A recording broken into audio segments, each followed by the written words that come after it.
With every new generation, we see the same pattern of stereotyping, from baby boomers to millennials, and now Gen Z, who have become the new internet's favorite punching bag. Today, we'll be diving into FX's new comedy sitcom Adults, and to see whether or not it is an accurate representation of Gen Z humor and culture. Created by Rebecca Shaw and Ben Kronengold, these two had actually started writing the show as fresh Yale graduates back in 2018 when they were just 21 and 22. Though the creators are technically on that cusp of millennial Gen Z, how authentic is their representation of Gen Z? Also, welcome if you're new here. My name is Malaya and I like to make video essays, and let's get on with the video.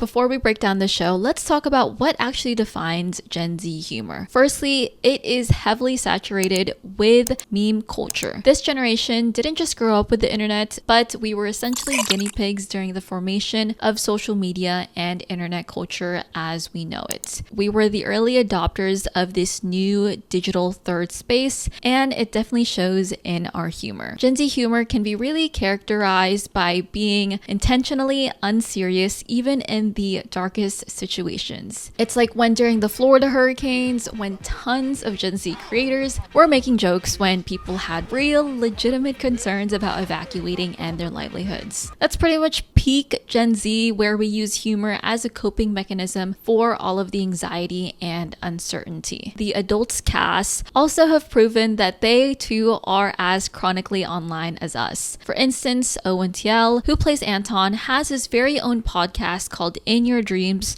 supported by the Unwell Network, founded by Alex Cooper. And on his show, he's featured guests such as internet favorites like Emma Chamberlain, Jake Shane, along with his very own cast members from Adults. As for Jack Innanen, who plays Paul Baker, he actually started off as a TikTok creator posting comedy skits to his 3.4 million followers that he was able to amass. With zero acting experience and one audition, he was able to land the role in the sitcom. And because of the opportunity he's been granted with this acting gig, he believes that the line between new media and old media are blurring every single day, and that Adults is clear proof of that.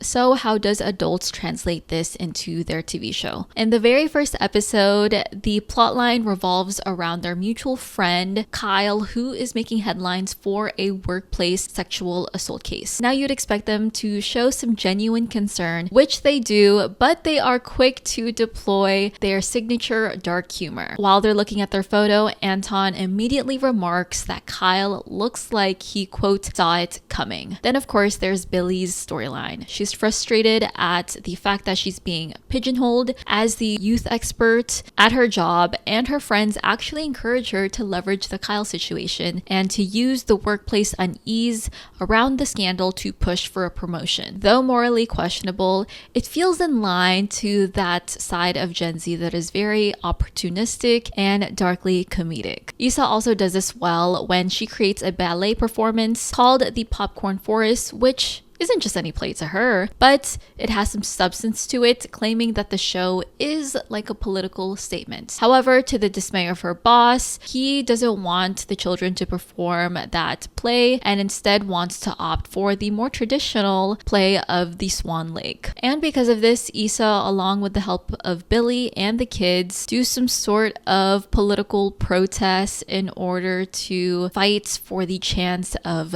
being able to perform the original play. And we can't go without mentioning that Julia Fox appearance that was random, yet kind of perfect. She became an overnight internet sensation, and when the friend group meets her, they're obviously genuinely starstruck. And after being struck with jealousy over Paul Baker's association with Julia Fox, Issa decides to embody that Julia Fox persona with her own version of this look. Julia Fox's appearance in Adults definitely demonstrates how Gen Z have created our own new type of celebrity space where we uplift traditional stars, not only for their acting skills, but also for their iconicness in internet spaces. Now let's break down whether or not these characters actually feel like real Gen Z adults. We'll start off with Samir because it seems like he's the most relatable character in terms of representing the actual housing crisis that a lot of Gen Z adults face nowadays. Though he is a bit of a man-child, in my opinion, and he haphazardly goes about things without no real structure or organization, he is able to live in the comfort of his parents' home, and he does bear the responsibility of granting him and his friends free housing. And what's most fortunate about his position is that he is able to have the house for himself, as his parents seem to be traveling the states due to their retirement. And for many Gen Z adults who still live with their parents, most of them probably aren't in a fortunate enough circumstance like him. Even when Andrew, aka Mr. Teacher, who ended up getting high on his pony dose of ketamine, looks down on him for not being a quote proper man, Samir does show resilience. For instance, when he's tasked with finding a job in the tradition of their house rules,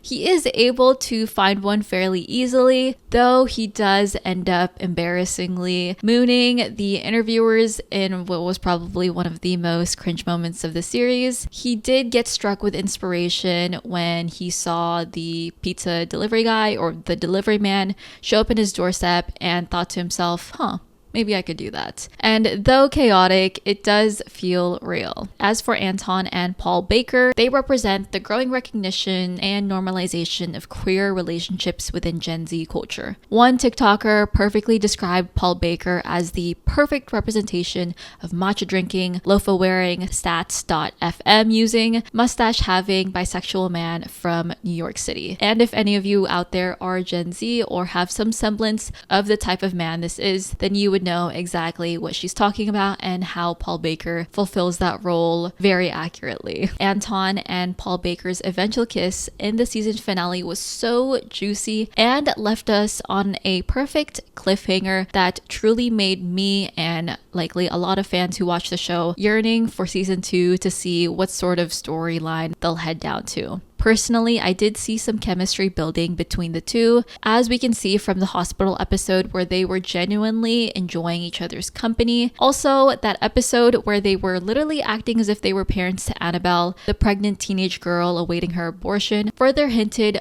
of what was to come in the finale. What I do appreciate about the writing is that neither character was really villainized for that ending when they eventually kissed. I feel like for the most part, Paul Baker was very respectful of his relationship with Issa, but of course, through spending time with Anton, I think feelings naturally developed over time and it all felt very organic without really forcing anything. And I think the same goes for Anton too, because he was never really ready for a relationship, as we can see with the way that he didn't want to meet up with the supposed guy who was perfect for him at the bar and ended up just going back into the house. Billy's arc might hit the hardest for many Gen Z viewers. She pretty much embodies that person who was definitely that one overachiever in high school. She was 3-year newspaper club president with big dreams for post-college life, only to discover the working world is more brutal than expected. Getting laid off, then reliving her glory days by visiting her old high school with those knock-knocks, and eventually hooking up with her former English teacher. Very messy and uncomfortable to say the least, but I think her story reigns true to the sort of feelings that many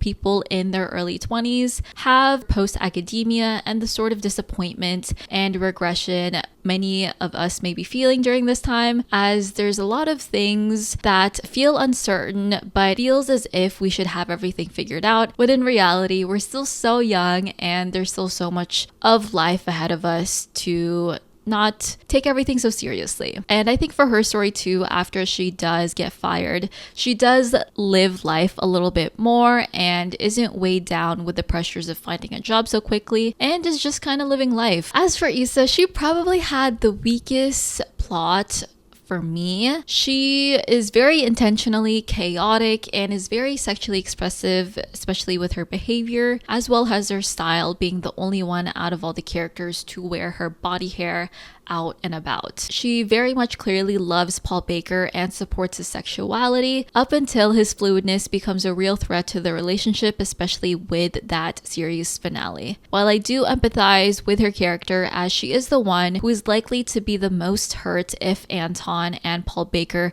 decide to pursue their connection, her plotline felt a little bit less developed.